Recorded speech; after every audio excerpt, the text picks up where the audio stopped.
Maybe while we're waiting for Don, if I could ask if there's any board announcements from anybody? No. So so far it's going great. Right? So shall we do a dare we try public open time? Anyone wants to speak? This is fantastic. We're going to be through this agenda in no time. I could just share a couple little things. Sam, would you like to speak? Since just to fill in some time while Sean's there. Hello, greetings everybody. Just a brief thing here. I just want to share with you how much the utilities all across the nation are trying to get rid of the solar industry. You know, might have heard of all this net metering stuff. I was just in Maui working on solar equipment there. We've got the last contract, the last net meter contract in Maui just the other day. We're not allowing anymore. We had to pay $300 just for our net meter, and all kinds of bureaucracy and fighting. And so when you fly into Maui, observe a giant pile of coal that they're shipping in to burn sugarcane. Right, this is the Maui Electric Company. The rate is a flat rate of 42 cents a kilowatt hour. So for the average person there who has to have cooking, air conditioning, hot water, wow, it's really a lot. The highest electric rate that I've ever heard in the world, currently in Maui. And so when they do something like stop the solar, right, wow, it's ridiculous. There's still solar hot water, but then the utility, Maui Electric, they're $15 flat rate just to have an account with them. And on of all the things that they're doing to stop renewable energy all over the nation. And so I'm really glad that you guys are doing this stuff for things, and I'm really proud of looking at all this stuff here, lean and green and clean. And when we see places that there's so much sun and resources, and the utilities are really, they just came out with some fire rules for solar systems. Okay, fire rules, good idea, but none of them have been proven or tested or anything, and nobody has an idea of what the heck they're talking about. And this is the kind of bureaucracy that the solar industry, myself, is having so many challenges being up against that are really discouraging all the solar companies and just going under like crazy. And so, what you guys are doing is really awesome to get the solar industry a place to go and let it grow in Marin and give an example to all the other places. Because I started talking, well, let's get a CCA in Maui. That's my next job. Okay, give me a hand to get it going. I'm going to stay there. Thank you. Aloha. Super. All right, John, having called the meeting to order and then noticed you weren't here, we're now going to come back to item 1 for the swearing in of new board members. Great, thank you. So we have 2 new board members to welcome this evening, Kevin Karoff and also Gary Lyon. And so as we traditionally do, we'd like to go through the oath of office with both of you. So if you can stand and raise your right hand and repeat after me. We'll do both of you at the same time. I state your name. I, Gary Lyon. Do solemnly swear or affirm Do solemnly swear or affirm that I will support and defend that I will support and defend the Constitution of the United States the Constitution of the United States and the Constitution of the State of California and the Constitution of the State of California against all enemies, foreign and domestic, against all enemies, foreign and domestic, that I will bear true faith and allegiance that I will bear true faith and allegiance to the Constitution of the United States to the Constitution of the United States and the Constitution of the State of California, and the Constitution of the State of California, that I take this obligation freely that I take this obligation freely without any mental reservation or purpose of evasion, without any mental reservation or purpose of evasion, and that I will well and faithfully and that I will and faithfully discharge the duties upon which I'm about to enter.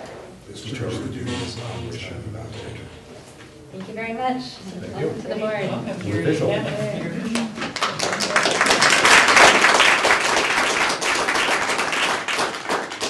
All right, now, item number 4, report of the executive officer. Great, and if you like, we could move item 6 up. I know that we have a former director here, and we want to make sure that he has an opportunity to speak before we get too far into the agenda. So, do that first. Since we know it's going to be a long speech. He threatened us that the farther along he is on the agenda, the longer the speech. All right, well, now former Director Wachtel, I have the honor of reading this resolution to you. So whereas Marin Clean Energy is a joint powers authority established on December 19, 2008 and organized under the Joint Exercise of Powers Act, and for you, because you're a lawyer, I'm going to say that that's Government Code Section 6500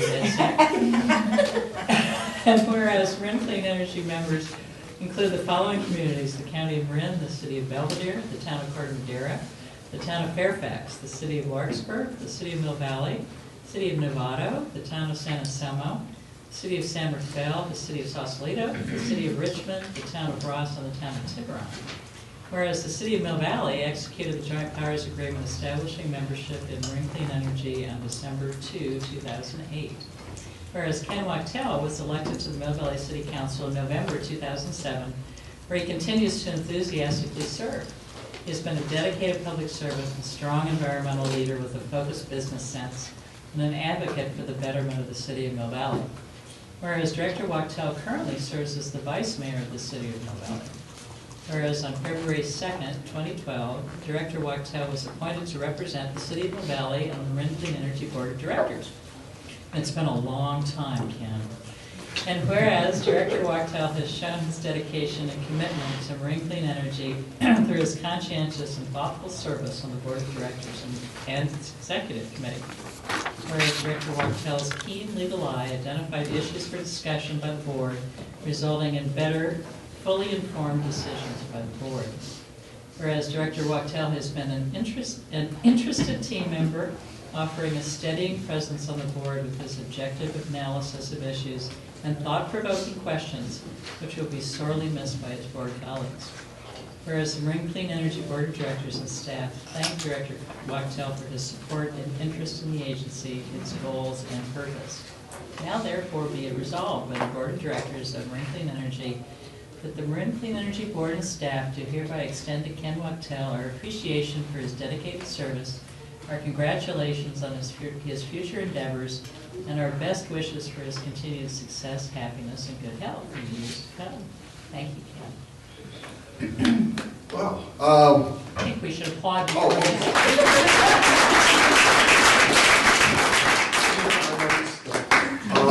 Actually, I've never had a proclamation presented to me, and it's quite a humbling thing. Something, a feeling I'm not used to. I have to try to remember how that felt.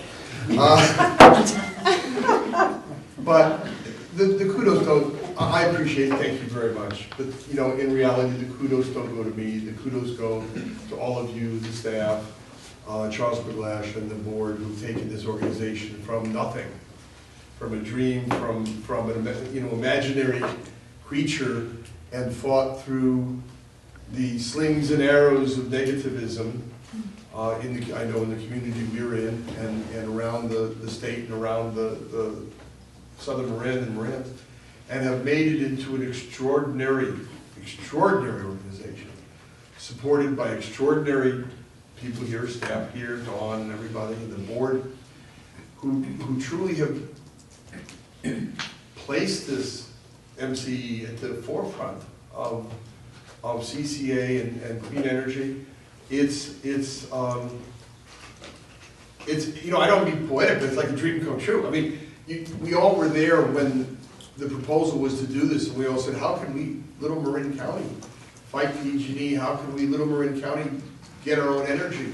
And there's people, we're in our second and third generation of board members here, and I'm the second generation, but the ones who were the founding board members, I guess maybe Damon, I don't know who else, really, I remember going to lunches in Sausalito where Charles and Dawn were giving us explanations of what this was all about. But I'm not gonna keep going. I just wanna say that thank you very much. I truly appreciate it and was enriched by my participation on this board. I thank all of you for your time and effort, and thank the people at MCE for everything they've done and everything they're gonna do in the future. This organization is only gonna get bigger and better. And if there's anything I can ever do to help, just feel free to call me. Thank you. Thanks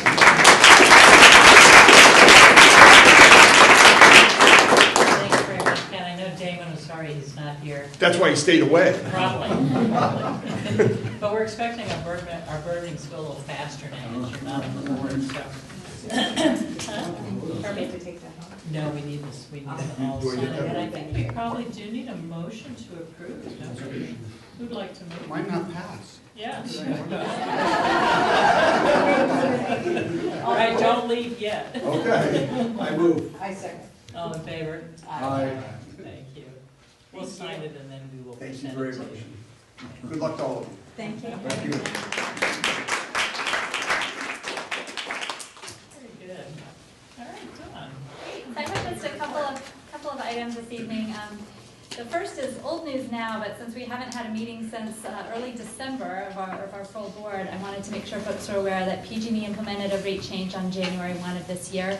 We'll be talking about rates a lot more later on in the agenda, but just want to make sure that folks are aware that that rate change went into effect already. If you have questions from your constituents, feel free to loop us in if you need help answering questions.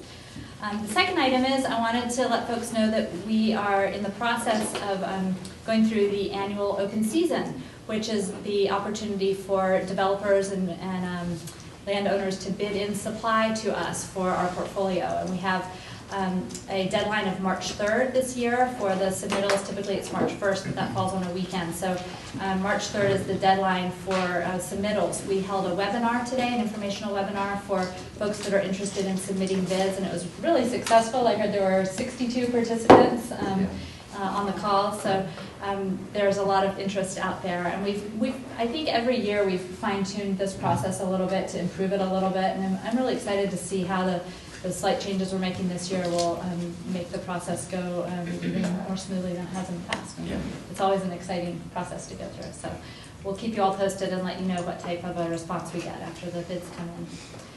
Next, I wanted to make sure that folks are aware of a really interesting item that we have coming up on our February Technical Committee agenda, which is actually coming up this Monday.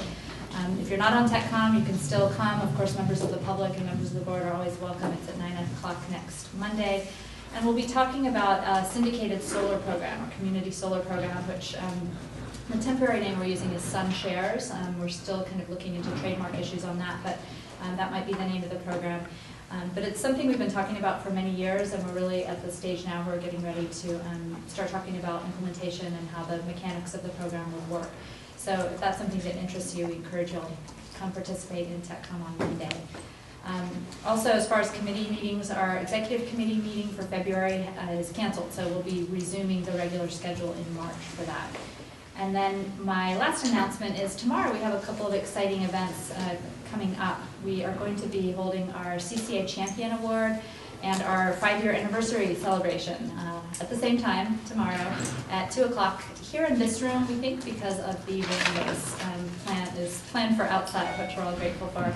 But this will be an exciting event where we'll be presenting awards to Senator Mark Leno for his efforts on SB 790, which we worked on closely with him. We'll also be honoring Mark Toney from TURN, who's the executive director of TURN, for his efforts on Prop 16. So I think both of these awards, we've been wanting to recognize these two individuals for quite some time, and it's really exciting to have the opportunity to do that tomorrow. We invite all of you to come. I hope many of you can be there. It's really exciting not only to be recognizing these two individuals, but also marking our 5 years of being an organization. And big thanks to all of you for being part of it. Hope you all can make it tomorrow. We'll have refreshments, and it should be a fun event. Also tomorrow morning we have our first meeting of the MCE Community Power Group, and this is a grassroots-based organization with a lot of existing environmental justice and social justice groups in East Bay and in Marin and even beyond our jurisdiction that'll be coming together tomorrow to talk to us about some of the issues we're facing and collaborate with us in the coming months on some of the regulatory hurdles that we're facing, as well as some of the other land use and local development issues that we're looking to address. And what time is that meeting? That's at 11 a.m. tomorrow. It's going to be in the board. And that's it for my report. Good. And the afternoon program starts at 2 tomorrow, right? Mhm. From 2 to 3:30 is the plan? That's it. Great, super. Excellent.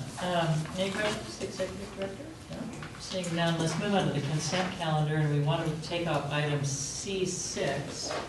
But taking that off, I'd entertain a motion to approve the consent calendar unless there's any item that any board member or any member of the public would like to discuss.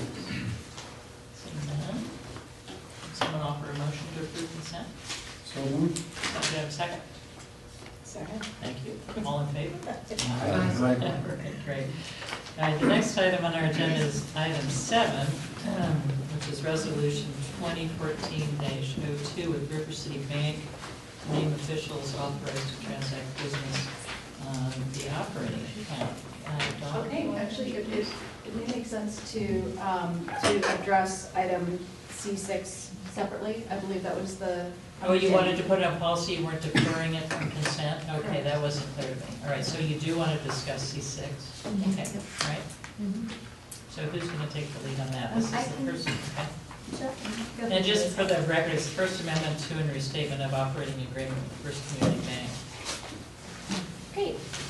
So I'll say just a couple sentences, feel free to add on, Becky. So this is an agreement or an amendment to an agreement that we have with First Community Bank.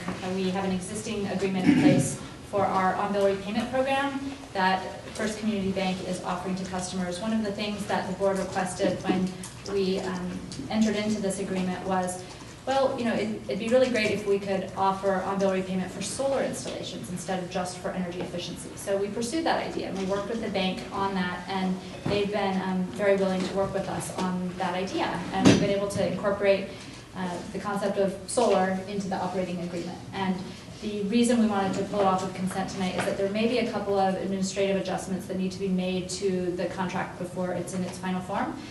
So the recommendation in the staff report was to approve the proposed draft, but instead we'd like to recommend approving the proposed draft subject to any administrative adjustments that need to be made. What is your expectation of what the administrative adjustments would be?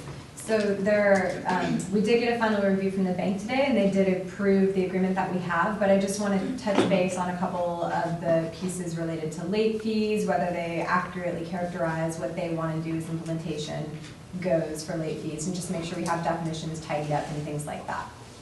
So it wouldn't be anything substantive, but it would just be to make sure that the document is tight. Is there a time deadline that you don't want to bring it back to the board, or is there really that you don't expect much to happen, you just want to be able to tweak the language a little bit? Yeah, I would say it's both.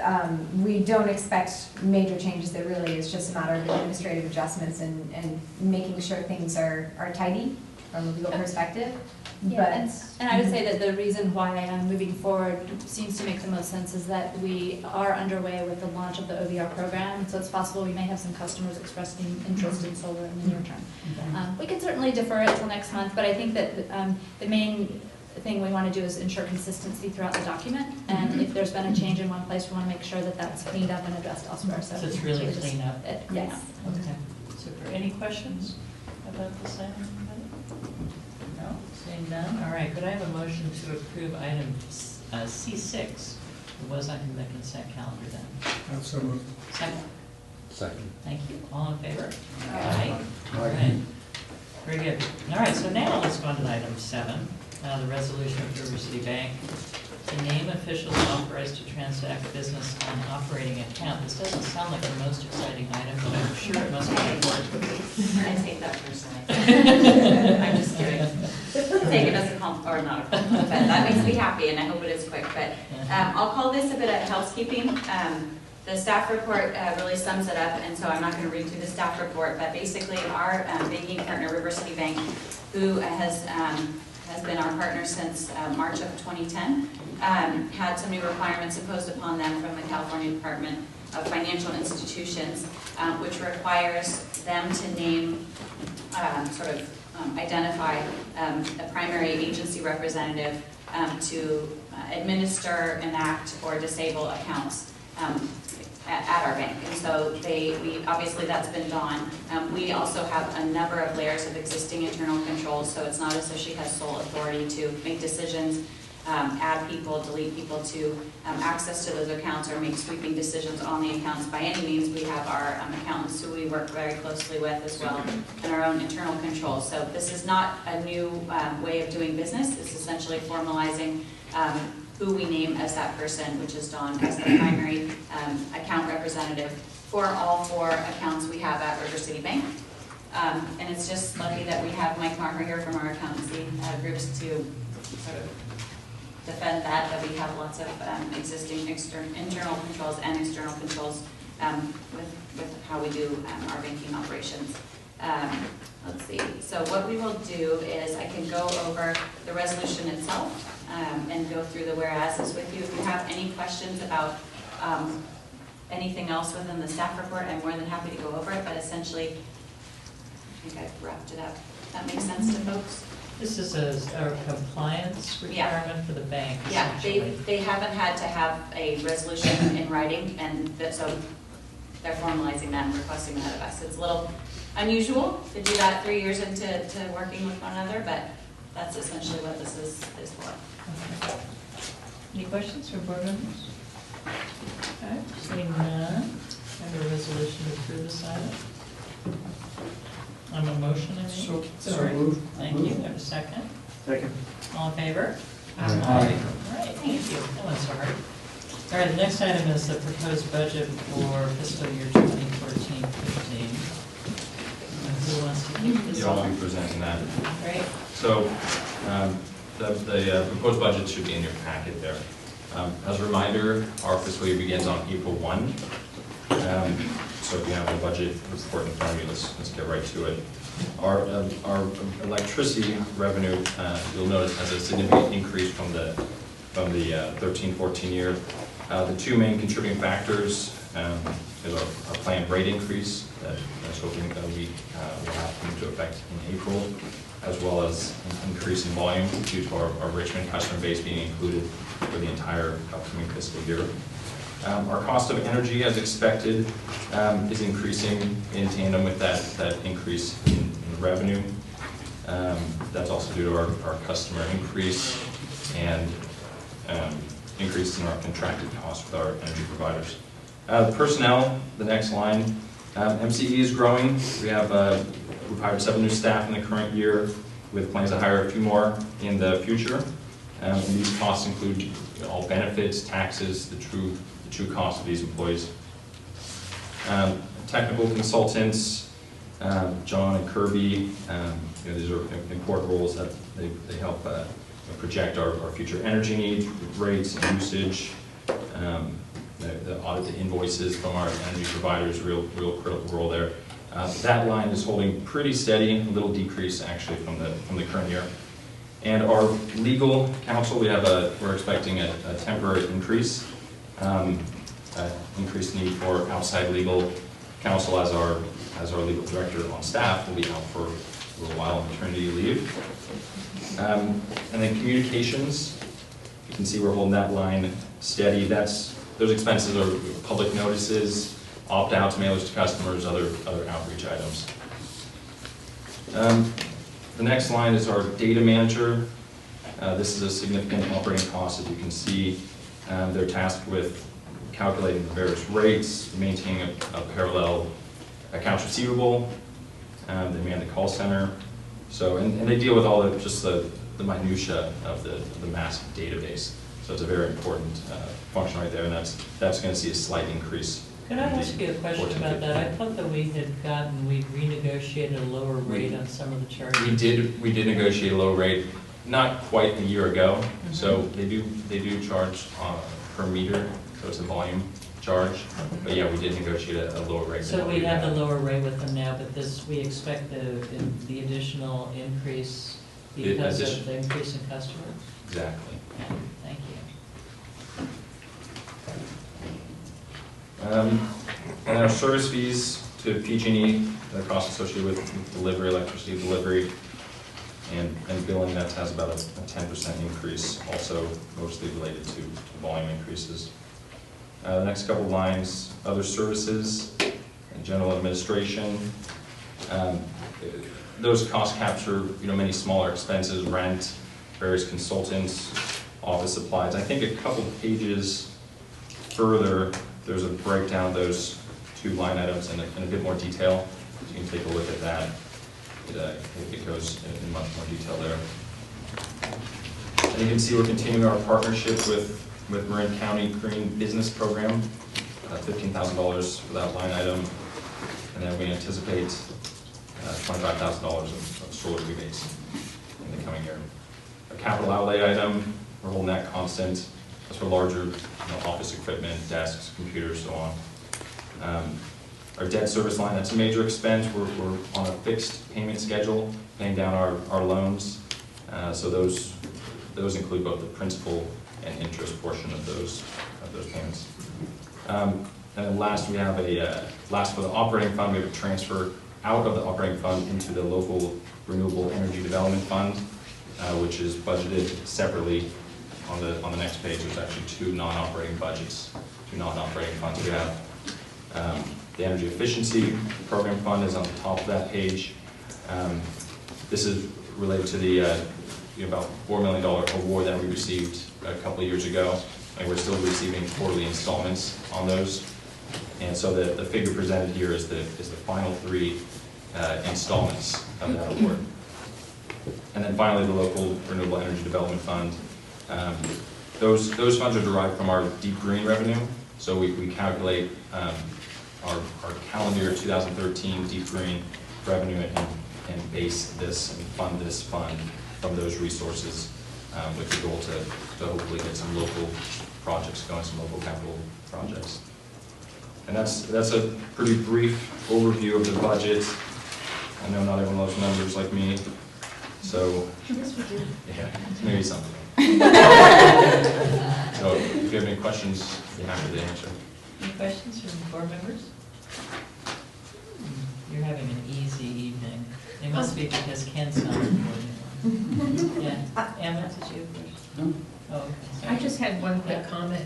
On some of the things like communications consultant and related expenses, it would be great to see that broken out, the same way you've broken out other services, just because it's another large amount, and I know that there was a lot of expense with bringing on Richmond, but I wanted to know going forward, how come we're setting up to spend the same amount of money, but I don't foresee that we're doing that major push.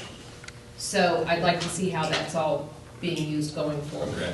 Yeah, I don't know if that's promoting some of these new things that we're doing, but I'd like to see how it's broken out because it's a pretty sizable amount of money. Yeah, and for that particular line, we did anticipate some outreach into further communities. Obviously, there's nothing set in stone, so there's no revenue budget, there's no cost of energy budget associated with that. But the communications and outreach requires a certain amount of lead time. So hopefully we can reach out to some other communities, but that is included, similar to last year where we had the Richmond portion. But if you'd like to have, I'd just like to see how you're allocating that money and to what projects that you deem that you're having to do all of that for. I think it would be. We can provide that maybe in a little more detail. Yeah, we can certainly do that. And Jamie and John, is there anything there that you'd like to add in terms of general description of why that number is being held constant? Yeah, I can talk about that. So last year, obviously, we had more expenses than the year before because we were rolling out to Richmond. But with the addition of all those customers, we're going to want to continue to do lots of outreach to everyone in our service area. So not necessarily direct through sending them notices, letting them know that they're going to be enrolled, but we will want to do other advertising campaigns this year. So last year, a significant portion was spent on advertising in Richmond and really saturating Richmond with information about our program. We're going to want to do, and we will be doing advertising campaigns again this year, but it'll be in our entire service area. So, that cost of doing a campaign will go up since it's not just going to be focused in one city. We have other programs that we're planning on marketing for, like the energy efficiency. Other programs that we might want to be doing direct marketing for are related to the syndicated solar program that Dawn mentioned in her update today, and that we'll be talking about in the technical committee on Monday. We do have to continue to send mailers to all of our customers who move in as or who start new accounts. And then also, of course, advertising for the deep green program. One of the other things that your board approved last year was the contract with micro documentaries to create our first videos, our first promotional videos, and we're going to want to distribute those as well this year. And that's going to be a new cost that we haven't had in years past. So I can still provide more detail, but.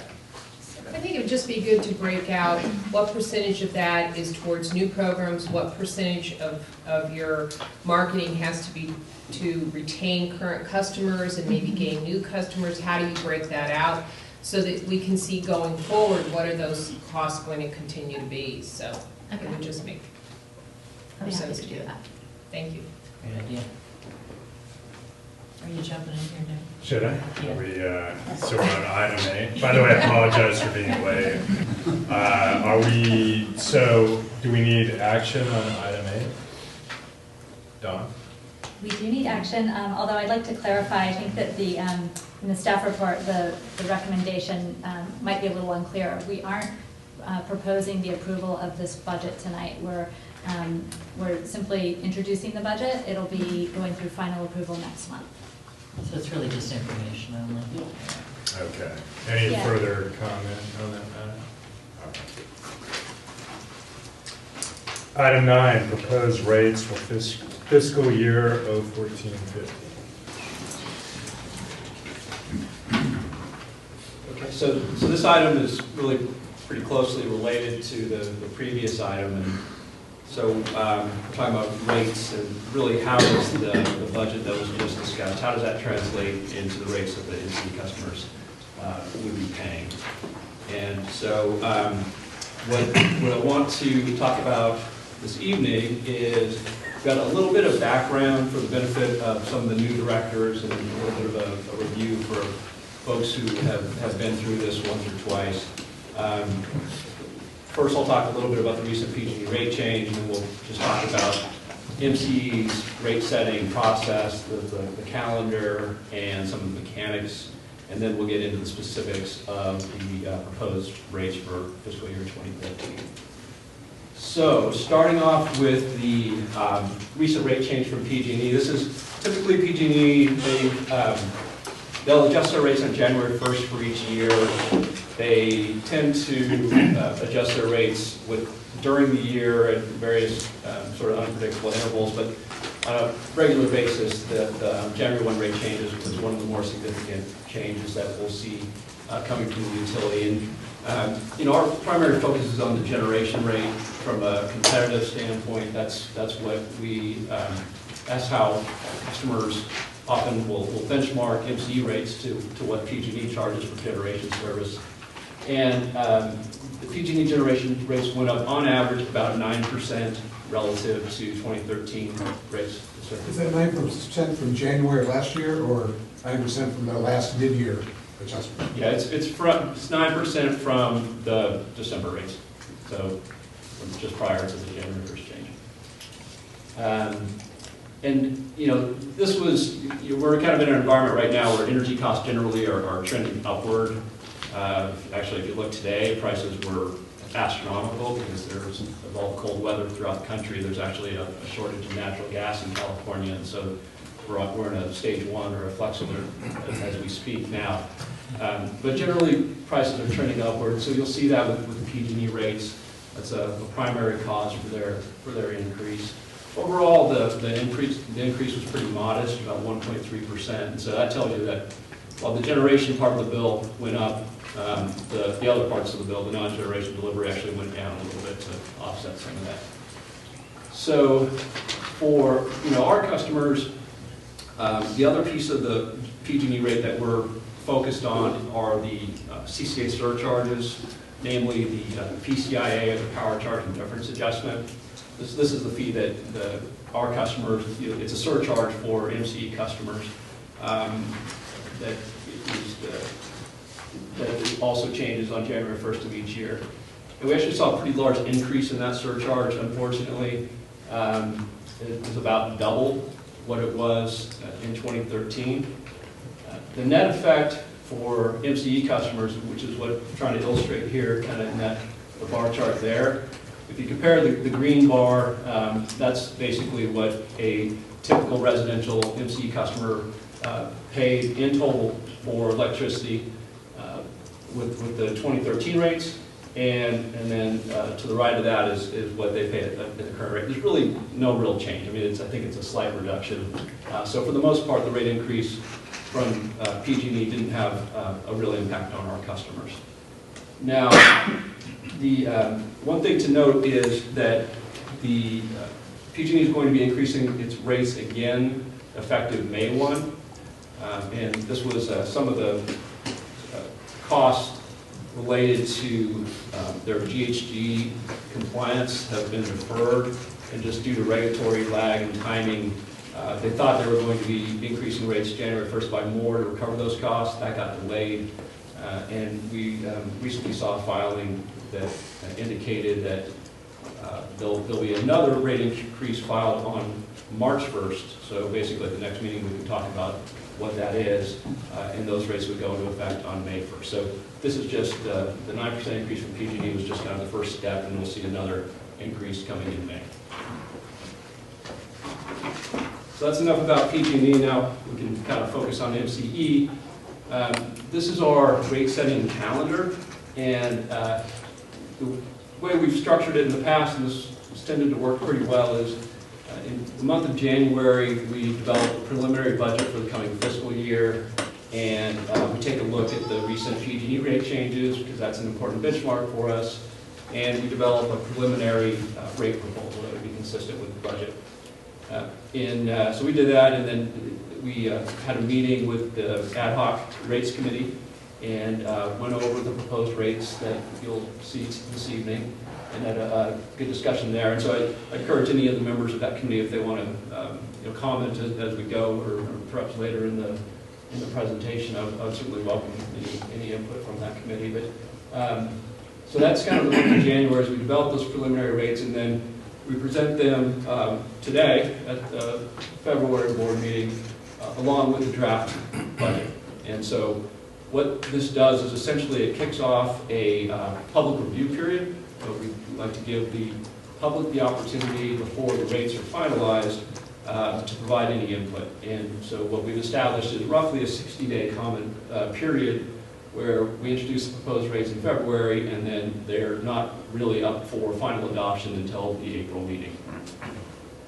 In March, the final budget is approved, public comment period continues, and then finally in April, the final rates are approved and they go into effect.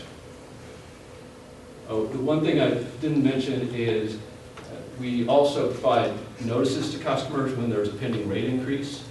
There's a bill message, and there's information on the website. Jamie will probably talk more about that later in the evening. So some of the rate design policies that this board has established and that we adhere to are listed on this slide here. And I just want to briefly kind of remind everybody of what those are. The first one is, basically just the idea that, pretty much all the money that this agency has comes through rates. And so, kind of a threshold issue is that the rates need to be sufficient to recover the budget. So that's the revenue sufficiency goal or policy. They also need to be, MCE needs to be competitive in the marketplace. Customers are not captive here. They've got a choice. They could go back to PG&E at any time. So that's another policy that we really try and promote through the rates, is being competitive. Stability is important to the extent that we can minimize changes year to year or within the year. We try and do that. We'd like to simplify the rates to the extent that we can. It's very kind of complicated. Unfortunately, the utility rates are complicated, and we are kind of tied to that to a large degree.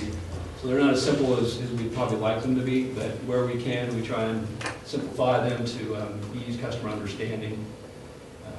The rate structure itself should be fair in the sense that differences in rates that are charged to customers should be justified based on differences in the cost of serving those customers. And then finally, we'd like the rates to send essentially price signals to customers to encourage efficient consumption of electricity. So we'd like to encourage them to use energy off-peak where when the power is abundant and cheap, and minimize on-peak, for instance. Now, this is just an overview of the kind of the more of the mechanics of how the rates are designed. And it all really starts with a forecast of our customers and their energy consumption for the coming fiscal year. We need to project all of the different billing quantities, so energy consumption by time of use period, kilowatts, all the various usage quantities that are associated with the rate structure. And so basically it starts with a sales forecast and a revenue forecast. So we want to know how much revenue would we collect under the current rates. Would that be sufficient to recover the proposed budget? So that's kind of the first step in the process. The second step in the process is essentially the budget, the revenue requirement, how much do we need to recover through the rate structure. And then the third step is revenue allocation. So once you have the budget of $100 and some odd million, how do you want to split that among the customers through the revenue allocation process? And that's really done at on the basis of the variety of factors that go into it, but that's where we think about how competitive are our rates relative to PG&E, how do our current rates compare to what a cost of service study would suggest would be an appropriate rate structure, and stability concerns as well. And then finally, it's the rate design process itself where you're actually designing the charges, whether it's a cent per kilowatt hour energy charge or a dollar per kilowatt demand charge, and the various time of use charges. So in terms of that first step, the sales and revenue, you can see here, what we're showing here are the projected number of service accounts on the left, that pie there, and then projected revenue at current rates to the right. And you can see that the vast majority of our customers obviously are residential. Almost 88% of our service accounts are residential, but less than half of the revenue comes from the residential customers. And so that you can kind of see the differences there. Obviously, the larger commercial customers use more power, pay higher bills, and generate more revenue for MCE. In total, the bottom line here, we're projecting that under the current rates, we would collect about $95 million over the course of the fiscal year. And it would come sort of in those proportions from the various customer groups.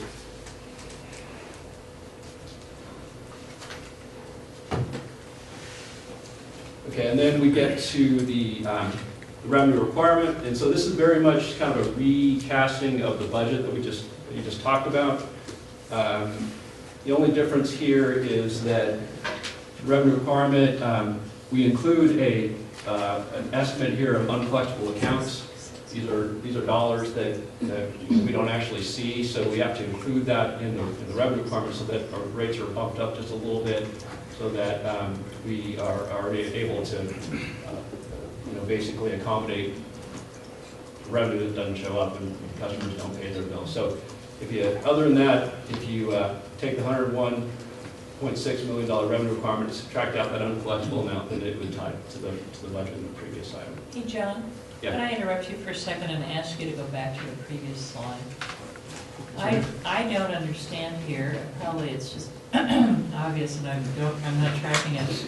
When you look at the pie chart on the right, it's the revenue pie chart. It has large commercial and medium commercial. And I don't see either of those represented on the service accounts on the pie chart on the left. Yeah, there are just so few of them relative to the 125,000 that we have, that they're within the other category. They're within the 2% other. Okay, so what's the other category on the right that's in a different color, orange? Yeah, so that may be a little confusing because it's, those others represent two Yeah, different it's- things, right? Mhm. So the other category on the right would be these real small, these last three groups. So it would be the agricultural, street lighting, and traffic control. So all of that, so on the pie chart on the left, it's everything, large commercial, medium commercial, ag, It's street everything lighting and below traffic basically control. there, yeah, All in 2% of the service accounts? Yeah. Okay, thank you. yes.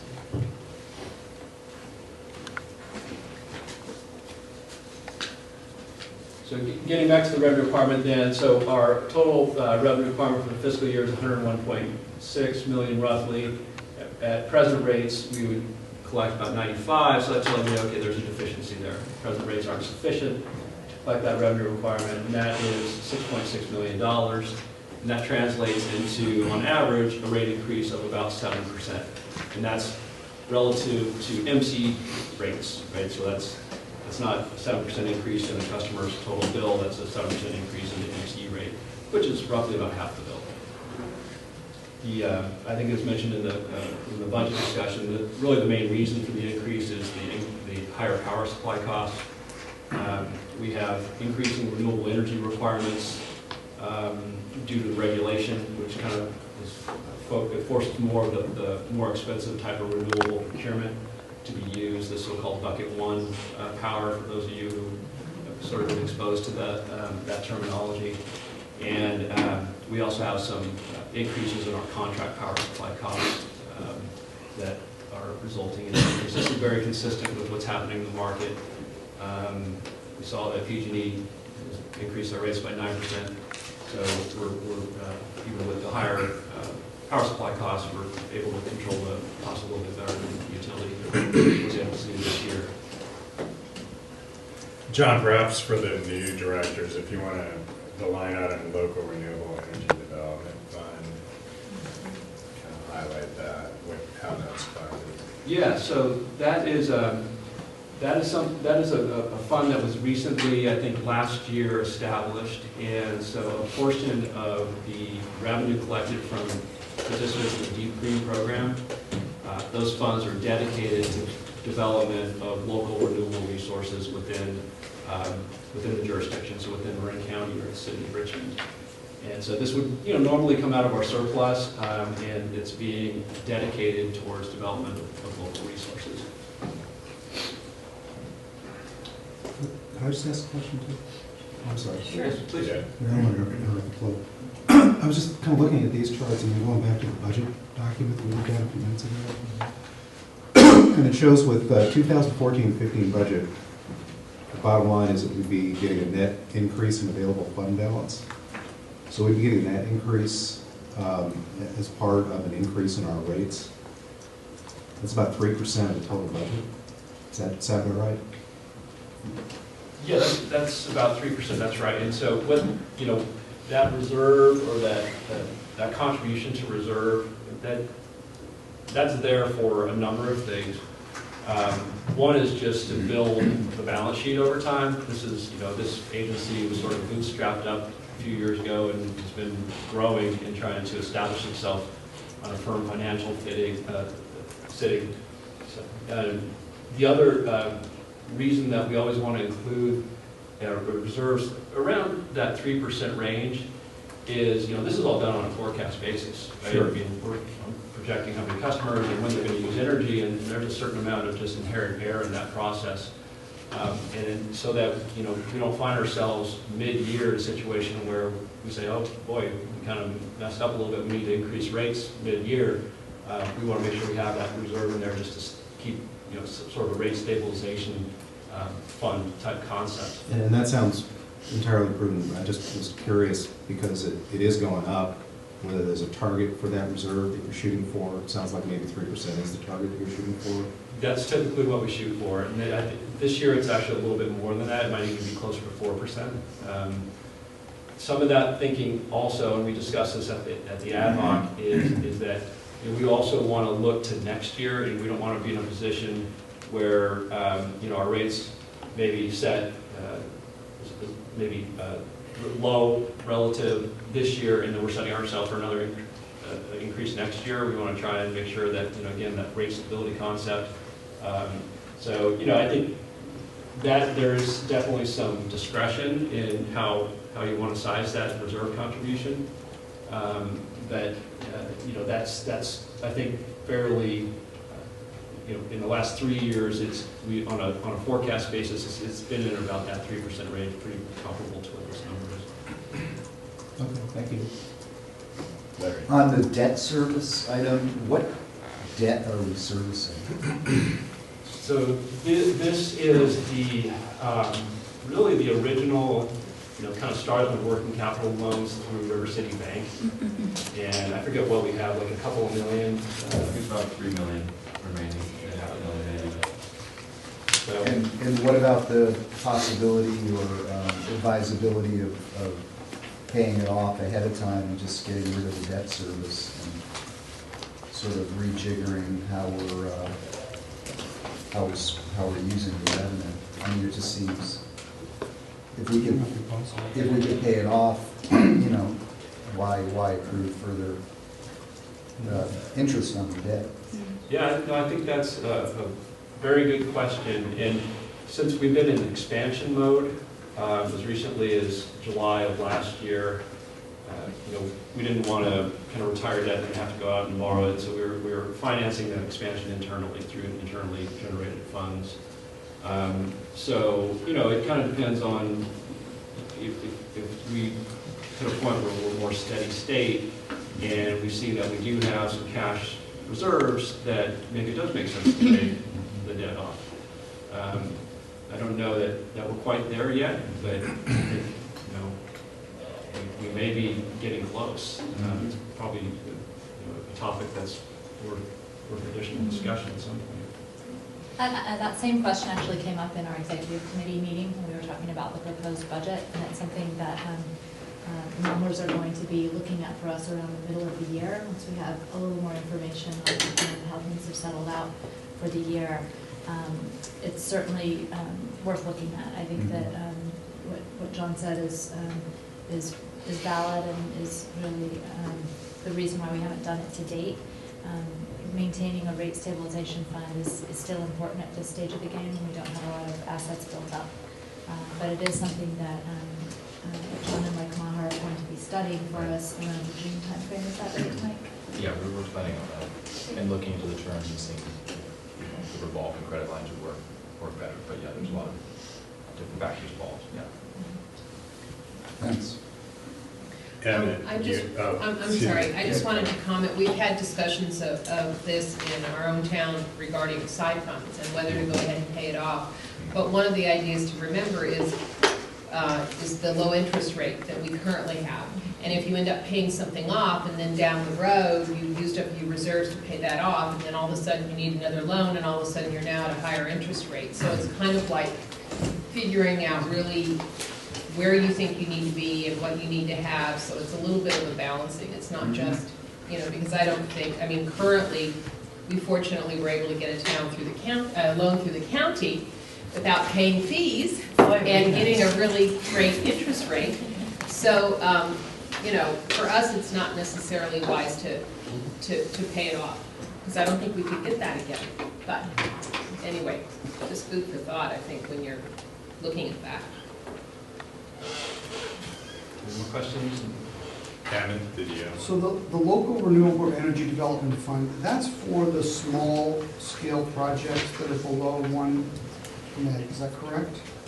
That's developed for, that's not for energy efficiency, correct? It's not for energy efficiency. Don, did you want to say any more on that?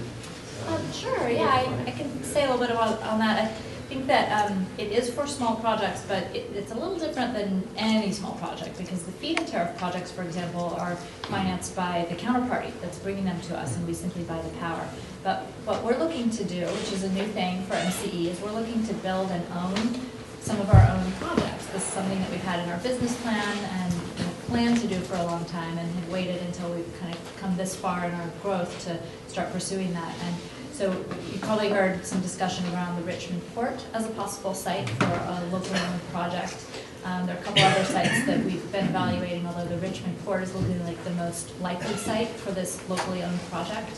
And so the local renewable development fund is really to cover the pre-development costs getting that project up and running, because we would actually be paying ourselves for engineering studies, interconnection applications, and that sort of thing. Great, thanks. So that's the total revenue requirement, and, when it says basically on average, 7% increase. The next question is, well, how should that be translated into end-use customer rates? In other words, the revenue allocation stage is how much of that revenue requirement should be allocated to each of the different rate classifications. And so here, we considered the various policies, rate stability, equity, and rate competitiveness. The natural kind of first cut at it is, well, let's just maintain the status quo and effectively increase all of the classes rates on average by the same 7%. So that's sort of option one that has been considered. Another idea may be, well, let's do it on the basis of cost of service study. There is, depending on when a typical customer uses power, it may cost more if they're using more during the peak period than the off-peak period. Certain customer classes tend to have usage which is more kind of coincident or in line with the peak versus the off-peak. With the street lighting, for instance, they're all off-peak, right? So they're a pretty low cost to serve type of a load. And that's what we do in the cost of service study. If we did that, it would sort of swing things around quite a bit.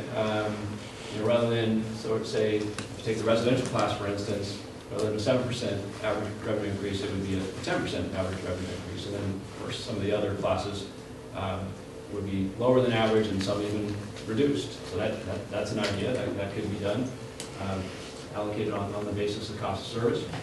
Another idea is, well, let's really kind of think more, give more weight to the competitive concern. So maybe we should just allocate it the way PG&E does. That's option 3 here. And here you'll see a different kind of allocation that would arise. And what's interesting is, when we go through this, they kind of give you a different signal here. I mean, if we're going to do it based on cost of service, I would say the residential should pay a little bit more than the 7%. If we do it the way PG&E does, they should pay less. So, we're no clear direction, which is basically why we're just proposing to do a status quo. All the charges would be adjusted by that same percentage and maintain sort of the relative rate differences among the various customers. And this was subject to a fair amount of discussion at the ad hoc, as we did consider maybe tweaking that a little bit, and ultimately came back to recommending this option one approach. So then, competition is always very important. So now, how does the proposed rates, now this is the higher rates, how does that compare, how does that translate bottom line to the customer? These are revenues, so this is,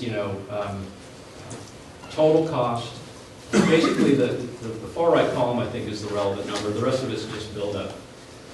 Essentially, under the new rates, the total cost difference on average would be pretty close to what they pay with PG&E. Within, for most customers, within a couple of percent, maybe as much as 5% different for say the traffic control, which is kind of the worst case. So the proposed rates would be competitive. We believe they would be, the total delivered cost would be very close to what they pay to PG&E, and that's at PG&E's current rates. That's prior to the additional increase that I mentioned is coming in May. And this is all despite the fact that our customers are effectively, writing a $13 million check to PG&E for their procurement through the PCIA, through the surcharges. So that's a bit of a handicapper that we have to overcome, and we're still competitive. So I think this is a big number, this $13.7 million. I think, as I mentioned in discussing the PG&E rate change, that's a big increase from where it was last year, about a doubling from where it was last year. And if you can imagine if our customers were able to keep that money rather than sending it to PG&E, it would be a very good thing for the county. And this issue, this PCIA, is kind of receiving renewed attention. Beth's on it, even more than she has been in the past, I think, this year. Trying to work with different customer groups and different interests to really do something about this PCIA. It's really, it's just a problem, and it fluctuates year to year. We don't necessarily know what it's going to be, and we don't know when it's going to end. and it's a lot of money. But despite that, I think, we're still bottom line competitive. So, Is it true that the PCIA can go up the more that CCNAs, for example, are buying their own power? Is there a direct correlation? no, it's not really tied to the amount of load that leaves. It's really tied to how does PG&E's generation cost compared to some market benchmark. That's fundamentally the calculation. So if the market price of power is low and PG&E's generation costs are high, then you've got this large delta, so it's a large PCI. If the market goes up, it could be that the PCI goes to zero, under certain market conditions. So that's where it's pretty unpredictable, and it's a function of their cost as well as the market, and that's determined at once a year. It's basically determined once a year, and that's put into place in January. Doesn't that just encourage them to be inefficient in their buying, in terms of acquiring the power in the first place? It certainly doesn't because impose they're much passing on discipline, the right? additional costs. Yeah, it does not impose much discipline on their procurement process, because they have this nice kind of safety valve. Yeah, I mean, it's, well, okay, I think enough said about that. But we can go over this during the regular break. All right. So in this part of the presentation, we're not going to complain anymore about it. We're just going to deal with it, right? So it is what it is. The rate design, that's the last step, and this is just kind of carrying through that sort of simple approach. We're just proposing to increase all of the various charges, the on-peak energy charge, the off-peak, everything across the board by that same percentage. Just maintain the existing relationship. Last year we did a little bit more tweaking to some of the off-peak rates and on-peak, but since we kind of made those tweaks last year, we don't really need to do anything. So including here, need for the rate increase primarily due to higher power supply costs.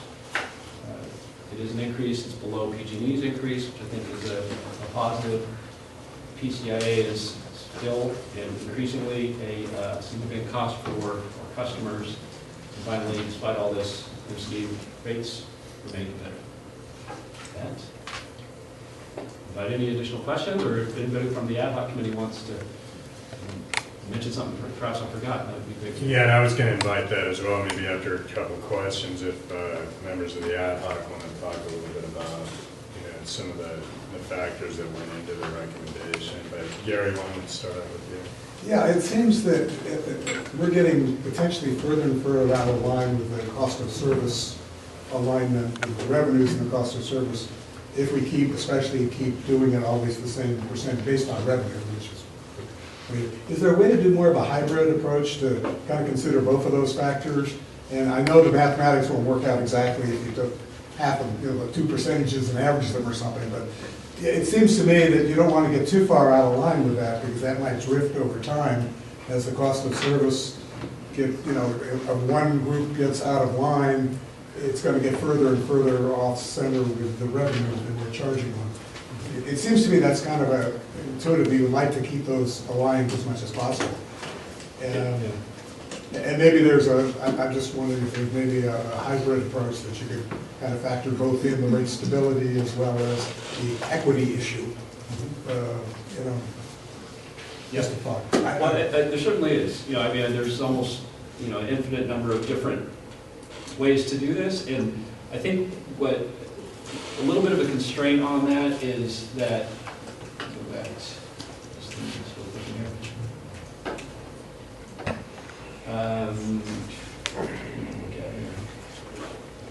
Yeah, I guess this slide will do.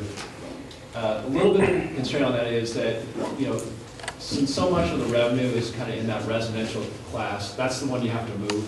If you want to readjust any dollars for the most part. And the cost would say, well, maybe we ought to bump that up a little bit. If you want to do a hybrid, maybe at 8% instead of 7%. Well, you could do. But then you say, okay, well, that's going to put us farther out of whack with PG&E, which is another very important consideration for us and for the customers.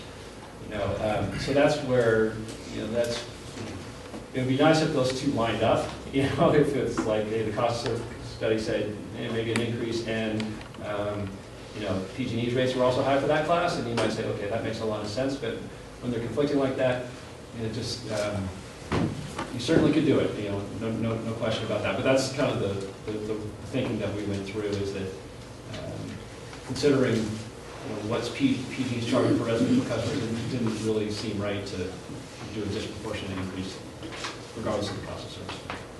And what would be the average difference under option one for residential between? The average difference in, so Jamie's got some data on that.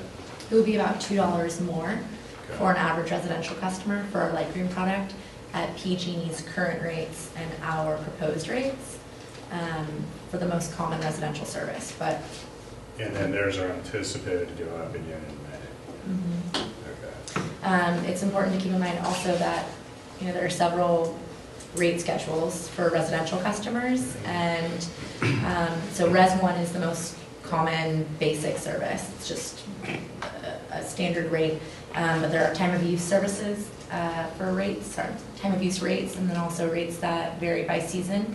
And a lot of those residential customers will actually still see a savings even with the proposed rate increase at current PG&E rates. Other questions? So let me just make a comment. I mean, I was on the committee with Sloan, and we knew we had to get an additional 7%, and it's like squeezing a balloon. The more you push it this way, it pops out the other way. And John was good enough to play with the Excel spreadsheet and see what we could do. I think one of the main things we tried to do is to bring the increase down to 0 over and above the PG&E rate for the residential one. That was what we really aimed for. But just like pushing in that direction, it wasn't fair in other respects, and it sort of affected adversely some of our large-scale customers that, they're buying a lot of power, and if their rates go up dramatically, they could depart us and whatnot. So that was part of the big consideration. I just wanted to share that with everybody. That's exactly right. We also debated, could we reduce the reserves to some extent? Is it possible to trim off here, there? And we were, at some point, sacrificing the future for the present. And we, as a matter of like prudence, we had a fairly animated discussion, I think. This is sort of the rational compromise. The presentation you've seen here is very similar to the one we saw at the ad hoc rate setting. And maybe a little more information, but basically the same. And I think generally our compliments to the staff for a good presentation. We definitely debated it, and in particular how could we not jack the rates for the residential customers, and it just could not fairly be done in a way that seemed responsible. And the other thing, the takeaway that I got from it anyway, and I think we all did, was that although we, currently our rates are marginally lower than PG&E, and they will continue that way until these hit. And then we are, a little bit of a hope here, but the expectations that when PG&E increases their rates in the summer or so, we again will be not just competitive, which I think an addition of $2 a month is roughly correct, but maybe we'll again be marginally below or dead even. But even if we aren't, even if we are ahead of PG&E by residential customers rate of roughly $2 a month, that's, I think, the best under the circumstances we could do. What's the comparison for average commercial? It's an overall savings. Okay. If you look, so commercial generally has a different rate for summer and winter. Right. And when you look at the entire year, it's an overall savings, I think, of about $15. If I may, Dan, the other thing, the primary, problem here that we're suffering under is the extraordinary efforts that we have to do to get out from under the PCIA. Mm-hmm. And that it's not possible to have a rational discussion about this without pointing the blame to some extent on our, sort of the staff's Herculean efforts to try to get out from under that $13 million a year extra charge. Fair point. Other comments or questions from the board? How about the public? And again, we'll have a rate review time frame where the public can weigh in on these, and of course, it would be welcome all comments from the public. Okay, so it looks like, and thank you as well to the ad hoc committee for your good work. A number of good points brought out tonight, and John, as always. So, What we're asking is that you accept the proposed rates. Okay. To essentially initiate the review period. all right, so I'll entertain a motion. Second? All in favor? Aye. Opposed? That matter carries.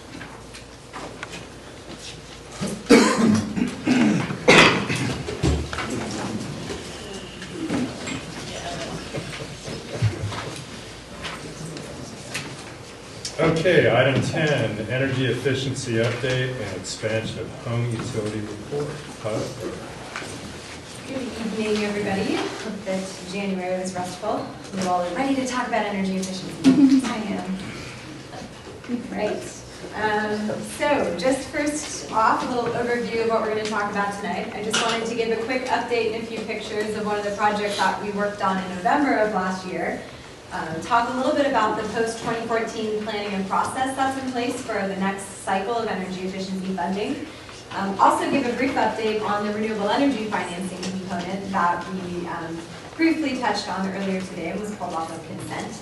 And then finally, I'm excited to talk about the expansion of our home utility report program. So the multifamily program update. One of the things that we did this fall, which I was very excited about, was expanded our direct install program to include a measure called pipe wrap installation. This is actually a really great learning moment for all of us because this is something that most of you could probably go home and do tonight to your house to help save some money, so pay attention.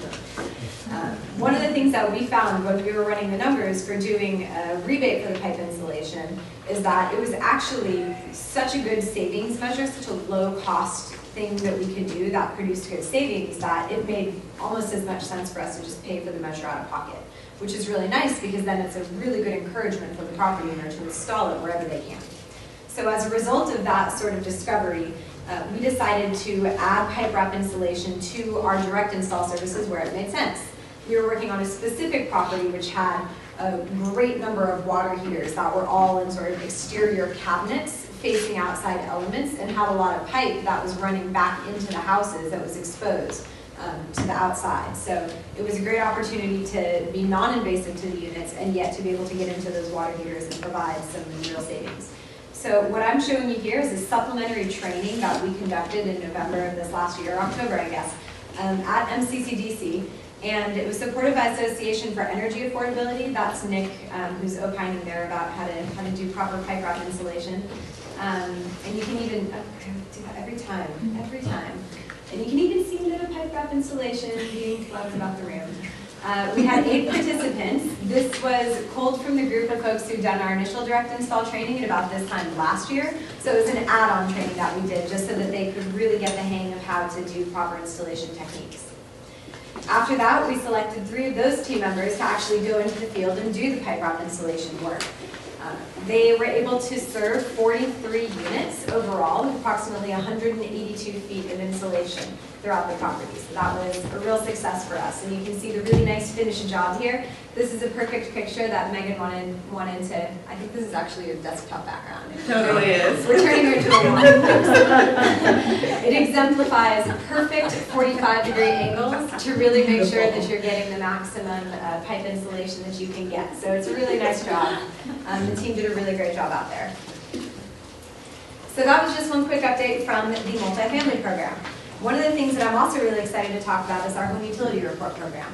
As a little bit of a refresher, this is a component of our single-family program, and it is the largest component producing energy savings for our single-family program. The theory behind a home utility report is that it's actually a mailer using actual customer information that you mail to that customer, and it shows them how much energy they're using compared to a similar neighbor. So it's actually a fairly intensive analytical process to develop one of these mailers. First, we start with energy use from all of our customer accounts. We cross-reference that with information about housing characteristics, demographic characteristics that we can obtain, indicating how many people are at home. So we have an idea of who's at home, when they might be at home. These are all generally estimates, but they can be pretty close these days. What square footage the house is. We use that information to find not only your home, but a comparable home, which has similar characteristics. And then we can put together this report to show you how you're doing relative to your neighbor. Ultimately, the objective is that we actually want to shame people and show them, you know, gosh, you're right here, your neighbor is using only this much, and gosh, if you were efficient, you would be using this much. Attach a monetary value to that about how much energy they could save, and then these have actually been shown, just by putting that information in front of people, they've been shown to have about a 2% reduction in the energy use of people. So just empowering consumers to have that information is a pretty important step.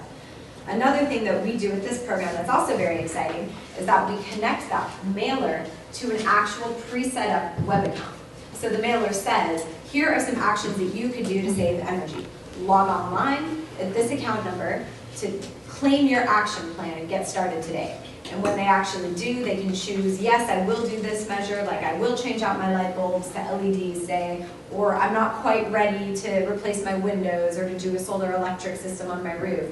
And they can customize the plan to their needs, find rebates to help them accomplish it, and we're even rolling out soon an equipment directory so they can have a link immediately to a place where they could buy something like an LED bulb.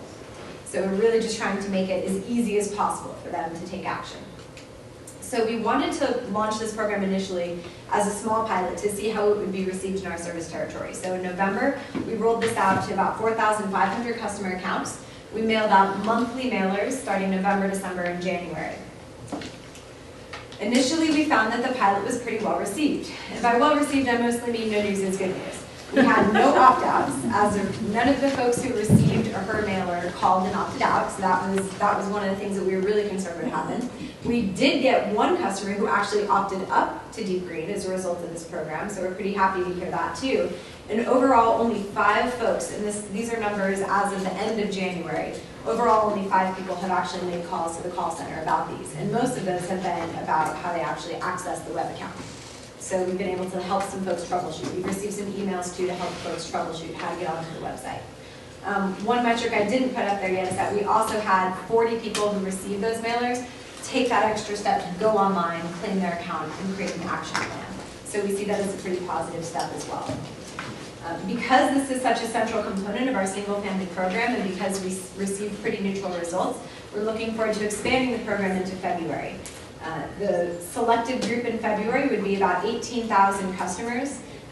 This is a fairly small number because, as it turns out, finding 18,000 customers who have comparable accounts that you can find enough similar characteristics that you can actually compare them to and send them one of those mailers is fairly challenging. So whittled down our overall customer base to a smaller amount. We are also going to be rolling out in Richmond as well as Marin. Initially, we just focused on Marin because Richmond was getting so much mail and so many opt-out notices that we didn't want to confuse things. But this year, we feel comfortable expanding into Richmond as well. This should result in an anticipated savings of over 2 million kilowatt hours just by sending these mailers to individuals. Again, this is on the assumption that has been vetted by EM&V studies and other programs that 2% is the savings that we can expect just from people receiving these mailers. That's the equivalent energy to approximately 213 homes, although I should clarify that those are using the EPA greenhouse gas equivalency calculators, not California numbers. Maybe fewer homes in California because we're pretty clean here. So one other thing that I'm extremely excited to talk about is the fact that we have worked out a revised operating agreement with First Community Bank to offer a solar energy financing product. So this would be available for both solar PV and solar hot water. The bank has also expressed a willingness to consider other technologies on a case-by-case basis. It is an unsubsidized product, so we aren't able to offer it at the same low rate that we have our unsecured, subsidized energy efficiency financing product, but it is something that we'll be able to offer on bill. Additionally, First Community Bank is offering this to residential, non-residential, and multifamily customers. So now we have a financing option for all of the customers in our service territory who want to undertake solar. We're currently working on a marketing plan to coordinate our single-family financing program, both the energy efficiency and the renewable energy financing, the web tool that we have through the home utility report, or the web tool that we have and the home utility report that we have. We have a pretty sophisticated set of data about our customers as a result of doing the home utility report process, and now we can actually take that data set, put bill messages specifically on the reports that we mail out. So we know that these group of customers who are getting these mailers are likely to be the types who might do solar energy. So we'll let them know about our new financing products, that they can maybe be extra interested and have a way to find out more information about it. So we're hoping to use as many of our resources as efficiently as possible. That's what I like to do. Post-2014 program planning is underway. As a refresher for our board, we had approval in November of 2012 to implement funding for 2013 and 2014 for energy efficiency programs. Now the Public Utilities Commission is considering shifting the way they do energy efficiency, and rather than approving 2 to 3 years at a time and having the whole industry sort of start and stop and start and stop, and just not a very good business model when you're trying to foster long-term investment and long-term savings. Now there's a consideration of shifting to a 10-year portfolio cycle, where there's guaranteed funding for 10 years. It sends a market signal that energy efficiency is something that the state is really invested in, and it also provides a little more security for an entity like the California Independent Systems Operator, that those efficiency savings are long-term and are going to stay. So it's a positive move, but it's going to be a very significant one, a huge lift at the Public Utilities Commission to change the way they do business and shift into a 10-year cycle. As a result, the Public Utilities Commission has started a process to extend the 2013-2014 portfolio cycle for 1 year. So rather than going back to the Commission with a full application, with a full new set of energy efficiency programs, what they've proposed we do is we come back with basically a request to do a 50% extension for the year of 2015. They've also indicated that because this is such a huge lift on their part to make this shift to the 10-year portfolio cycle, they'd like to see some contingency planning proposals when we bring forward our post-2014 proposal for how we could continue doing business, how we could continue receiving funds without contracts stopping, and et cetera, in case they don't meet the target of having the rolling portfolio ready to go at the beginning of 2016. So these are some of the decisions that we're going to be working through and grappling with really over the course of the next month. The schedule that's been set for us is that the 2015 funding extension request will be due on March 3rd. So that's that date there. Before that, there's 2 weeks before that, they've asked us to present at a workshop that's going to be hosted at the CPUC. Not just us, but all other program administrators in the state, so that includes the investor-owned utilities and the regional energy networks, to vet our program concept with the public and make sure that everybody's on board, and that we aren't proposing something that's outside of the scope of what the CPUC wants to see. The anticipated decision on this funding request, I said that should have 14 behind it, so May 15th of this year is when they're anticipating to issue a decision, letting us know what our funding levels will be for 2015. And basically, as soon as they do that, they're turning right away into the second phase of the rulemaking, which is grappling with this 10-year portfolio cycle that they want to do. So the one other thing that I want to point out is that while the intention is for our request to be an extension of existing programs, there are 2 areas where I've considered the possibility, 3 areas really, where we've considered the possibility of asking for more funding to either expand existing programs that we have to a larger scope and or to take a pilot program and shift it into a larger implementation. Some of those thoughts are the schools program. Because of Proposition 39, a lot of public schools in this area are receiving technical assistance and incentive dollars to do energy efficiency upgrades. So we're considering whether or not there are any possibilities to use our existing school-based education program, which you'll hear about in a minute, and expand that to some of these schools that are receiving upgrades. Another possibility is for financing. Our initial financing budget was almost exclusively for our subsidy, for our credit enhancement, which is set aside for the next 5 to 10 years. So it doesn't make sense to ask for that same amount again. Instead, it may make sense to ask for more money for marketing, so people know that the program is there. So these are some of the changes that we're considering. So I think that is all. Sorry for the last very esoteric slide. I'm just looking at regulatory land here. Are there any questions on the energy efficiency updates? So I have a question. So as part of the initial outreach, you contacted 4,500 homes, right? And I believe you mentioned that only 40 had actually logged on and another 5 had called to the call center. So that's like 1%. 1%. Yeah. But then you rolled over and you projected 18,000 homes were going to have 2%. Well, how did you make that From 1% to 2%. Sure, so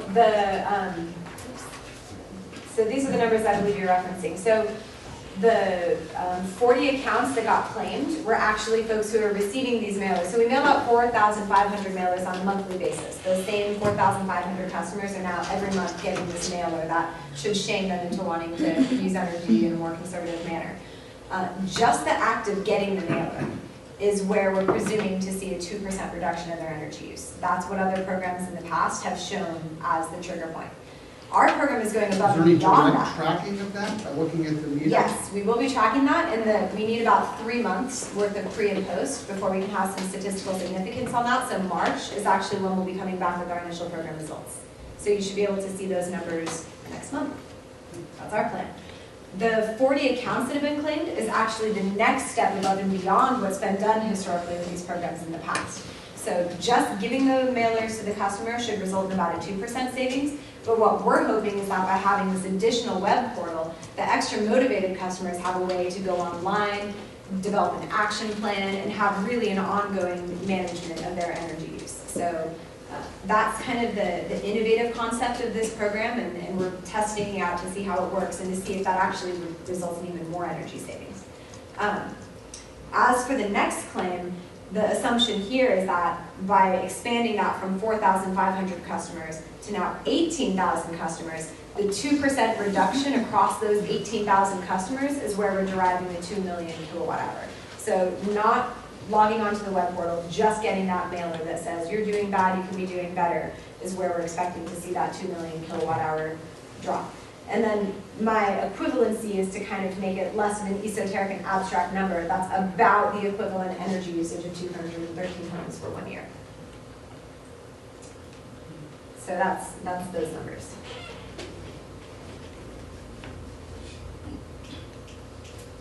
Anything else? Great, thank you, Becky. Any questions for Becky? Okay. Thank you for that.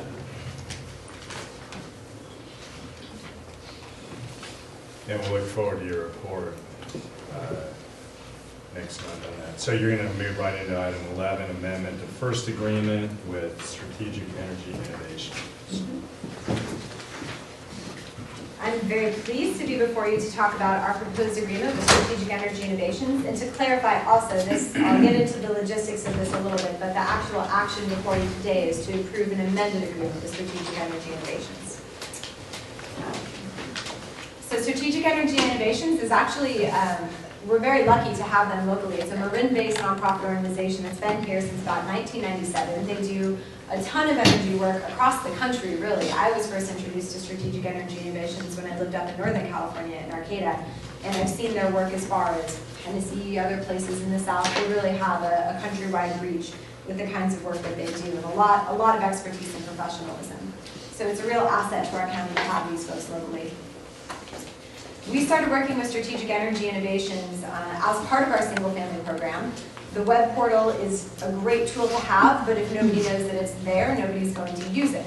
So one of the strategies that we had to sort of expand awareness about the portal was to have a schools program that used the web portal as a tool to help kids and their parents understand more about how they use energy and how they can save it.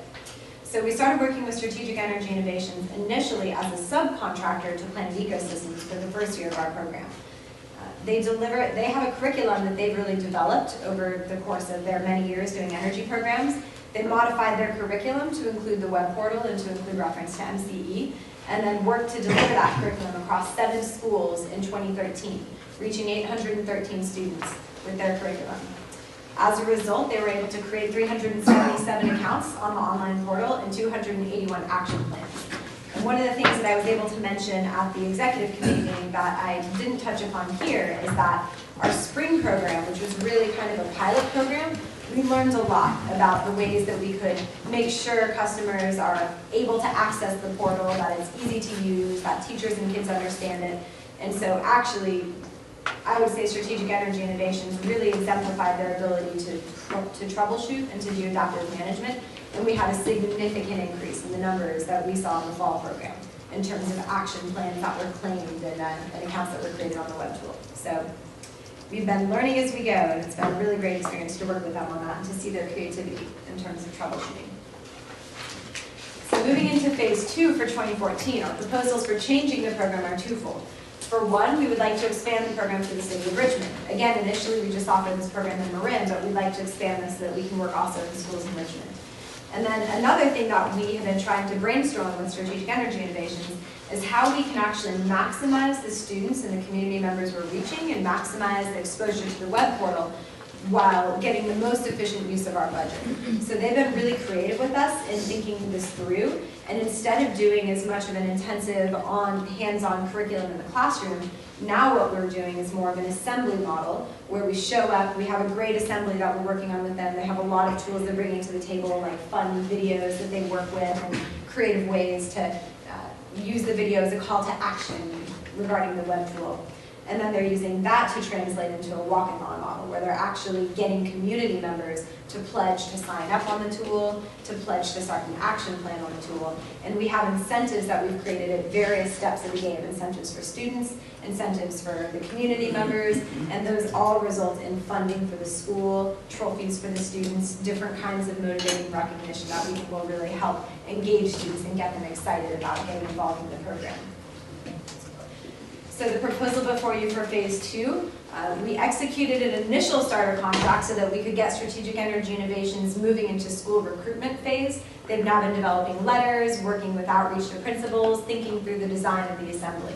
The addendum that's before you today would fulfill the budget and the scope of work for the remainder of the 2014 program. Our targets are to achieve 2,400 students in the course of 2014, reach 9,600 community members, and hopefully result in 1,520 action plans. So a significant increase over the 280 or so that we saw in the first phase of the program. Also, the budget before you today is $49,800 to achieve all of that.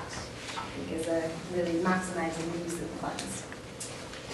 So again, I'd love to hear any questions that you have on this proposal. And also, we do have Emily here from Strategic Energy Innovations. In case anybody wants to address Emily, you want to stand up and say hello, so they can see who Hi, you are. everyone.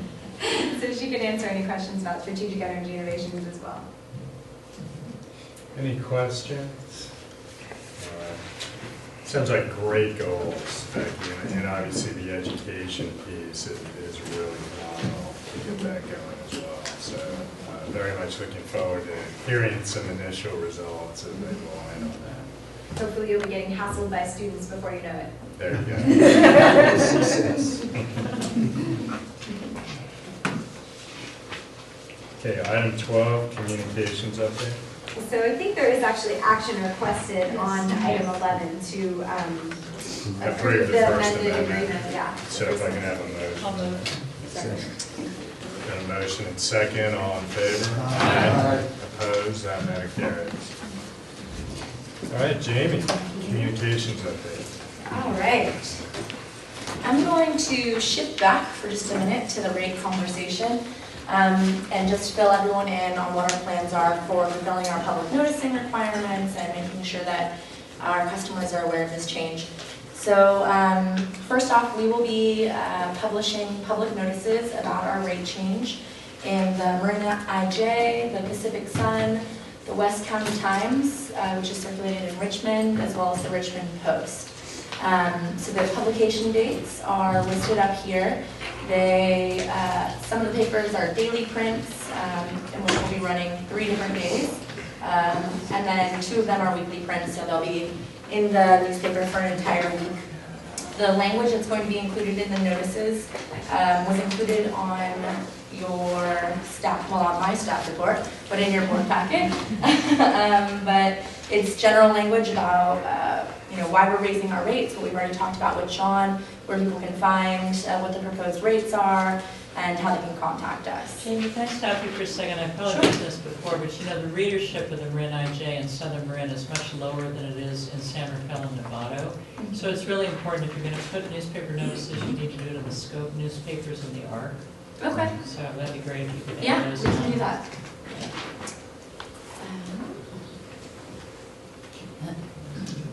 Just fine, you have to do that. All right, in addition to the newspapers, we'll also have an on-bill notice for all of our customers. So it'll be on the MCE page of the customer bill. And we have two different notices or proposed text. One is for residential customers and one is commercial customers. And so it really reflects specifically how the rate change is going to affect those two different groups. Those will be included on our customer bills beginning tomorrow and running through March 31st. People won't see them on their bill more than once. It goes through March 31st just to make sure that every one of our customers is captured in the next billing cycle so that they have this on-bill message. And then I'm going to, well, does anyone have any questions about, or other comments about our rate noticing? On the residential on-bill message, Yes. is it true that in some cases there may be an overall cost savings? Yes. Everything we've seen shows like a 2% increase, so. Right. That being said, there are several different rate classes. So there's a standard residential rate, which is the most common or most basic, but there's also residential rates that vary based on time of use for the electricity, and also rates that vary based on seasons. So a different winter and a different summer rate. And some of those rate schedules actually will be in overall savings with MCE and current PG&E rates. Are those mainly multifamily complexes that use those special rates? Or? A lot of net energy metering customers will use those rates. And it's sort of up to the customer as to whether or not they would like to be on a time of use rate. I'm not sure if I don't think it's multifamily specific. I didn't know residential customers had that kind of flexibility. They I'd do. be interested to learn more about that sometime. Alrighty. All right, shifting gears once again. In my presentations, I often will give you guys a nice big list of meetings and events and things like that we're attending. But today I'm really happy to tell you about something that's been really positive that's come out of our business outreach in all of our communities. And we owe really big props, I'm going to say, to our public affairs team, especially to Alex and Justin and Ben for doing so much work, reaching out to commercial customers, developing relationships, providing cost comparisons, and working with PG&E to provide those cost comparisons. And we've done an analysis and found that in the last 6 months, 192 commercial customers who had previously opted out of MCE have decided to enroll their accounts, and that represents almost 14.5 million kilowatt hours and a little bit more than 1.3% increase to our total demand. So that's really exciting and great to see, and I'm just happy to be able to report that to you guys so that you can really see that all those meetings and outreach are actually benefiting our organization. Yes? Good job. A question, when you talk to those folks who are enrolling after having opted out, what's the explanation that they make for changing their minds? Honestly, I think a lot of it has to do, well, there's a couple of things. A lot of it definitely has to do with the rates. We've been talking a lot about rates tonight, but right now our commercial rates are less than PG&E's. They're going to continue to be that way, and we're able to provide joint comparisons with PG&E to show what the cost difference is. And I think the fact that PG&E has been willing to work with us on that has been really important, because not only are we showing that there's cost savings, but I think it adds more trust with the customers, that they know, okay, this is actually really what's going on. I'm hearing this same thing from, both utilities that I can choose from. And I don't know if Alex has anything else that you want to weigh in. Some of the cost comparisons that have been put together by Ben and Justin have been really stellar. They make it easy. When you look at the cost comparison, it's an easy decision. And of course, to procurement, the cheaper rates, as Jamie said. So yeah, that's very exciting. And now I'm going to go ahead and tell you guys what I usually do, which is about all of the outreach that our team has been doing. We've been doing a lot of business community outreach. We've been working with the Sanderfeld Chamber of Commerce quite a bit, attending several events. working with their Green Committee. We've been attending recent Green Committee meetings. They are going to be featuring us in upcoming e-brief newsletter and about MCE, overall information about costs. Deep Green Champions, those are our Deep Green commercial customers who want to brag about their 100% renewable energy. They'll be featuring 2 of our Deep Green customers in another upcoming e-brief to spread the word about that choice. We also were nominated for the Green Business of the Year Award with the San Rafael Chamber. That'll be announced later, but it's nice to be nominated. We've been working with the Richmond Chamber of Commerce, not working with, but attending events and meeting other businesses who are members of that chamber. Other business community outreach, exciting news is about the Marin Economic Forum. The Marin Economic Forum is creating a seat on their board for an MCE staff member. So I think that'll be a really good opportunity to interface with Marin contacts. There's a lot of representation from different schools there, so we'll be excited to contribute to that organization as well. I've listed a couple of other events that we've attended, and one that's coming up, the Richmond Council of Industries. We'll actually be talking about our feed-in tariff program there. Here's a list of other meetings that we have attended since our last board meeting throughout Richmond, Marin, and as well as a list of upcoming meetings. So of course you guys are always invited to come to any of the meetings if you want. Some of them are more fun than others, festivals and events. Some of them are really interesting. So if any of these sound appealing to you, I'd be happy to give you more information about them. Of course, this list will continue to grow. It's just what we have on the schedule right now. And then the last thing I want,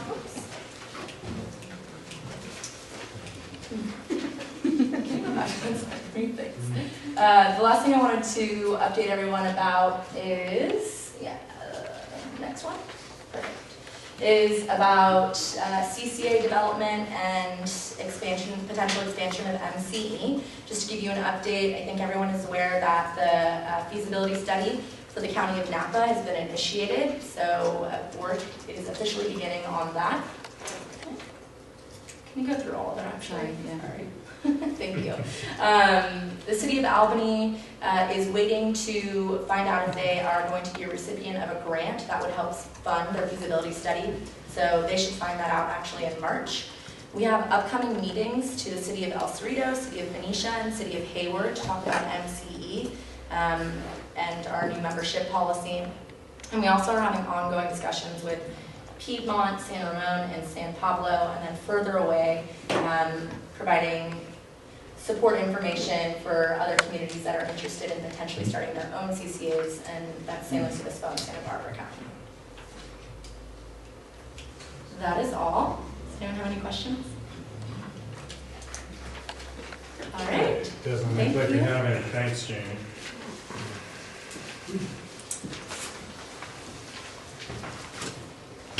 Item 13, regulatory update. Great. Since today's meeting ended up being so long, I decided I would not do slides and keep it not just at the 10,000 foot overview, but more like the 100,000 foot overview of regulatory. It has been incredibly active at the Public Utilities Commission, at the CAISO in the past little bit here, the past couple months. I think the most important thing that we talked about at the last meeting is the energy efficiency decision, or how energy efficiency funds would be treated for community choice aggregators and how we can administer those funds. As I noted in my last presentation, there were some significant challenges raised in the proposed decision issued by Commissioner Farron that really is restrictive in the types of programs that CCAs can offer. There places certain limitations on the ability to run comprehensive programs, or that appears to be on the face, so we're going to look for some clarification there. And another issue relates to the cost effectiveness protocols that we need to comply with. In general, we're fine with complying with the same cost effectiveness protocols as the investor-owned utilities, but we just need to make sure that they can't cherry pick the most cost-effective programs for their own portfolio, because otherwise that's just simply an unfair playing field. So soon after our last meeting, there was an alternate proposed decision issued by Commissioner Peterman. She is a new addition to the CPUC, and she was recently confirmed by the legislature. So we're looking forward to having her around for a while. She had a very thoughtful alternate proposed decision that really clarifies that we can do more of these comprehensive programs and also set different standards for the total resource cost TRC calculation, so cost effectiveness. This came up for a vote on January 18th, and in the end, the Farron decision, which is not so advantageous for CCAs, was the one that was voted out. So what we're going to be looking at is how we can clarify that decision to ensure that, in fact, the programs that we have been offering, we can continue to offer, which are the deep retrofit comprehensive programs that serve both electric and gas measures. And also we'll be looking at ensuring that if we're going to be subject to the same efficient cost measures as the investor-owned utilities, that we're on an equal playing field for offering the same types of portfolios of services to our customers. So that was, we had worked extraordinarily hard. It was a very interesting experience being able to see such an innovative decision come out of Commissioner Peterman's office, even though it ultimately wasn't the one that was approved by the CPUC. And so we'll just be continuing to work on that on a going forward basis and in this rolling portfolio cycle and in the next extension of the current portfolio that we're going to be looking at. So this is going to be very much a core focus for this coming year. The next item that I want to talk about is a bright spot, which is nice to talk about every once in a while. It relates to the 2012 long-term procurement plan. This is where the procurement plans of the investor-owned utilities are calculated out. And the key issue that we've been having in the past is that PG&E has refused to incorporate departing CCA loads into their procurement forecasts. And so this really feeds directly into that $13 million plus subsidy that our customers are paying, as was discussed by John. And so in this most recent proposed decision, which we're waiting on it, we still have comments and it'll be voted out next month, it does in fact require the investor-owned utilities to back out projections of community choice aggregation load. There are some flaws with the methodology that they're planning to use, and so we need to make some clarifications there. But I think that the win is that in the past, CCAs really haven't been addressed for purposes of IOU procurement. It's been kind of an ignored issue, and now this is starting to percolate up to the surface, and we're increasingly seeing CCA issues being addressed. So I think that our long-term strategies for engagement at the CPC have been really effective. Another issue that is another new proceeding that's come out is the new long-term procurement plan proceeding, which is the 2014 LTPP. And one of our key focuses there is really going to drive home that we want to have community choice aggregators treated in the same way as municipal departing load. And what sounds like gobbledygook to the folks sitting on this board, but basically it means that if you are fundamentally making base projections about the departures of these loads, it means that our customers could be entirely exempt from PCIA at some point, or there could be significant modifications to it. So this is something that we are looking very closely at because, as was noted by Director Lyon earlier, the way that the PCIA is structured, currently it feeds this inefficient procurement. And so to have more accountability is exactly what we're looking for. So that is going to be a very heavy lift this coming year, but we're looking forward to that challenge. On the next proceeding is the green option proceeding. That is PG&E's proposed tariffs for a green product. It would be a bundled renewable energy product. We are concerned with two key areas there. One is cross-subsidization, and another one is marketing of those programs to communities that might otherwise be considering CCA, and where it might be more efficient to have a community take up CCA and have those GHG reductions done by the local community. PG&E had provided some revised testimony in this proceeding, and PG&E has really failed to provide sufficient information to the commission and enough meat on the bones in their proposal. And we've been, in the hearings that have been going on for last week and this week, we've really been hammering on that.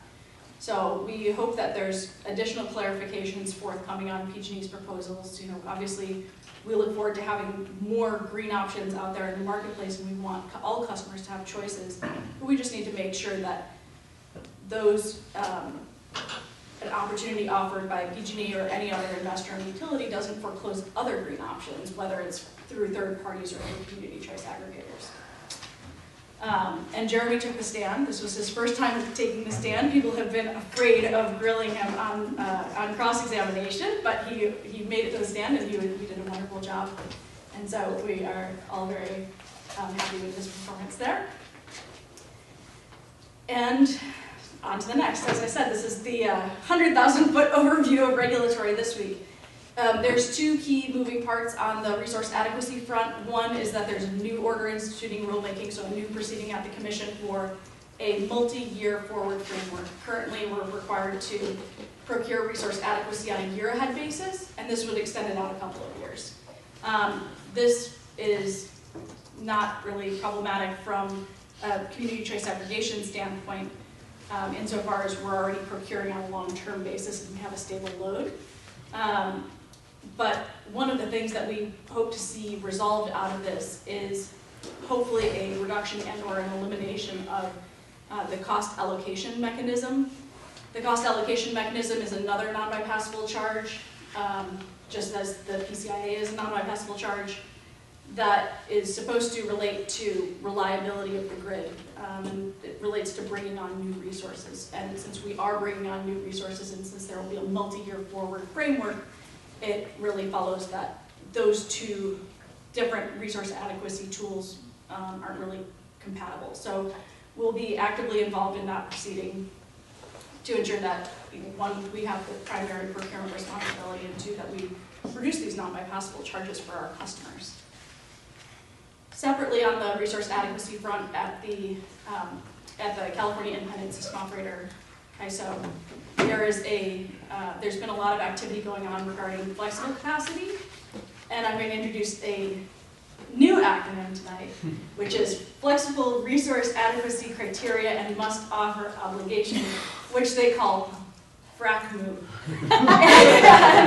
It relates to the different, there's going to be different categories, different buckets, similar to how we have in the resource, in the renewable portfolio standards. There's different buckets of types of resources that you can use to fill that requirement. There are also going to be buckets that you use to fill these flexible capacity requirement obligations. And so there's been quite a lot of action there. There's going to be a lot of overlapping work between the CAISO and the CPUC, and so we're just going to be participating and monitoring that proceeding. In what's driving those changes?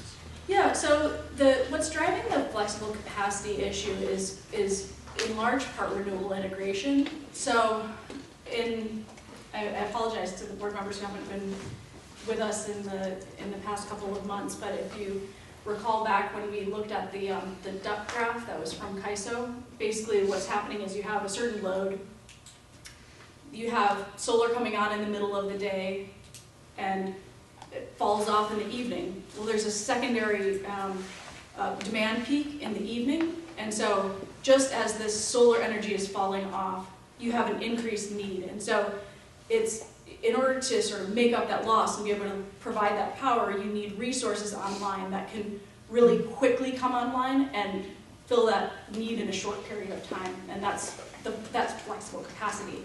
And so we are in order to be able to have, a high renewable mix, you also need to have appropriate integration of those renewables, and there's a lot of ways that you can go about that. That you can do it through storage, you can do it through their fast ramping gas-fired plants and the like, but what's really driving this is the interest in California of really increasing renewables. So how do you address, how do you continue to have the increasing amount of renewables on the grid work with grid stability? So that's really the driving factor, and it's going to be a very significant focus in those venues. And then the last item, which John touched on, but I'll just touch on again, is the cap and trade energy division letter that was sent out on January 28th. Basically, the CPUC energy division took action in order to require the return of revenues and costs to all ratepayers. And so, as you all remember, all of the cap and trade revenues and costs are actually, well, all the cap and trade revenues are being funneled through the investor utilities, so on the CCA's behalf. So our customers are actually going to receive their climate refund via PG&E, and so it had to go through a lengthy CPUC process. And the CPUC wanted to make sure that the revenues and the cost of cap and trade, so the real cost of carbon in contracts, would be returned concurrently. So in essence, we've been seeing an artificially low generation rate from PG&E since they haven't been able to collect those carbon costs. And we're going to see concurrently, one is an increase in PG&E's rates to reflect this cost of carbon, both on an ongoing basis and also these sort of catch-up payments to pay for the past use of carbon. And furthermore, we're going to see the revenues flow back through to our customers in credits on their bill. And so this is significant because over the course of the past year, we've been at a competitive disadvantage because our cost of power already includes the cost of carbon. We don't have fancy balancing accounts and other means of sort of stopping off those payments for our customers. So it's going to be a much more even playing field on a going forward basis. So those are the top issues, and so if you have any questions, please let me know. Is there anything going on with storage right now? Not specifically in the proceedings itself. I mean, I think that there's going to be more action just on, on a going forward basis of, how do you incorporate that into procurement? Because the big push there was really setting the procurement standards for energy storage. And so now that we have those, we just incorporate those requirements into our procurement.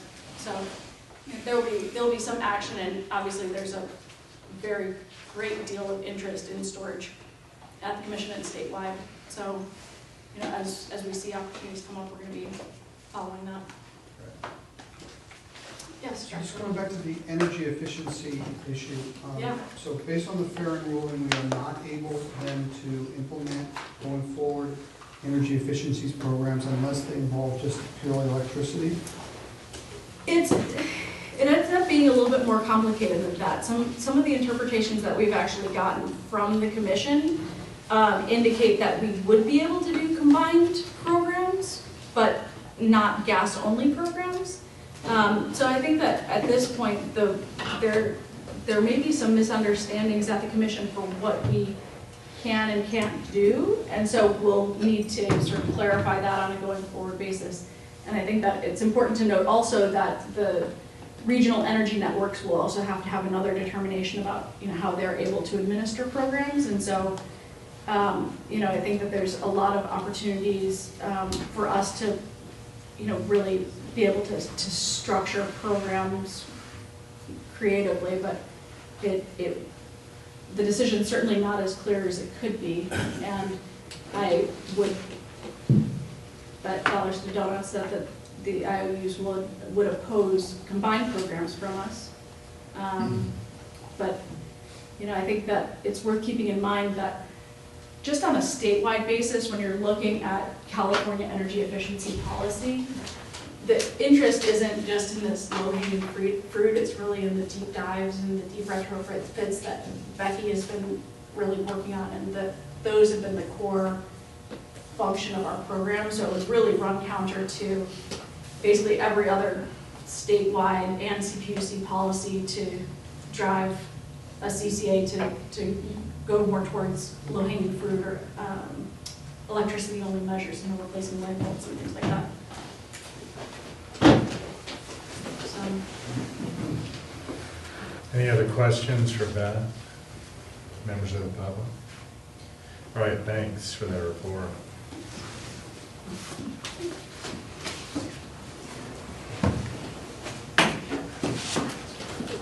Item 14, board member and staff matters. All right, well, this is I have one final announcement, sorry. Okay, One thing I Dawn. forgot to mention at the very beginning, and a final invitation to come to our 2 o'clock event tomorrow. We're going to have a catering by Comforts in San Anselmo. A lot of folks love Comforts. They're making some really special appetizers for us, and we're going to have a menu in honor of Charles McGlashan that is mostly vegetarian, or maybe all vegetarian, but sure to be really good, because those of you who know Comforts will know it's going to be great. So we hope some or many of you all can attend tomorrow. We hope to see you too here in this room. Great. Yeah, hopefully everyone can do that. Okay, we're adjourned.